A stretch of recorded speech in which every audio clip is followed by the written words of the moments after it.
With last year's field day being canceled due to Mother Nature having different plans, producers were excited to be back in Moultrie as they saw firsthand the latest research plots and heard helpful information they could use back on their farms.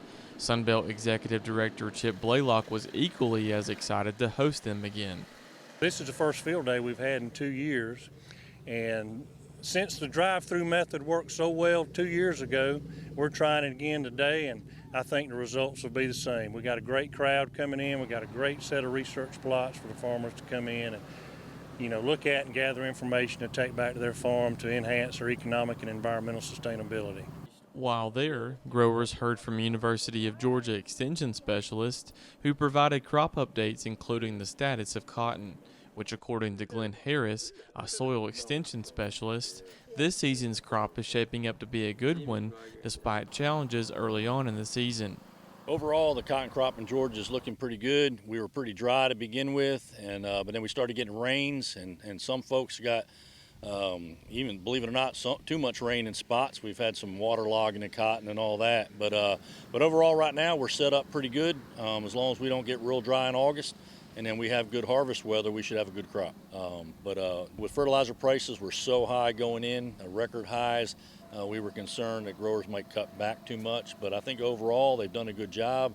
The crop looks pretty good. We're starting to see some nitrogen and potassium deficiencies, but luckily we can foliar feed and do some things to catch them if we have a good yield goal going.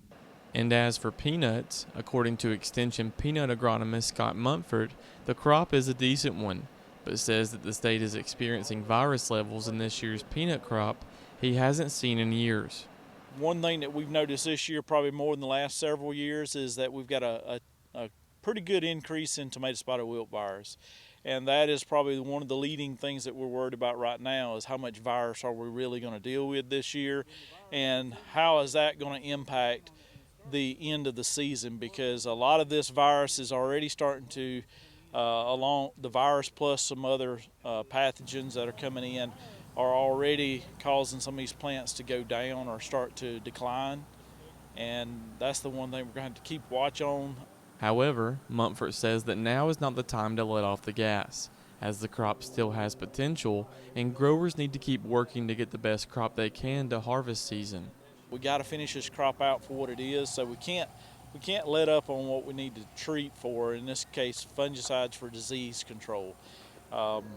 With it being hot and somewhat wet right now, we do have potential for leaf spot disease as well as white mold, Rhizoctonia limeright to come in and be a problem. So don't let up on the programs that you're on, because that's gonna dictate how much worse it could be if dealing with the virus, and then we don't want to complicate that with the other problems.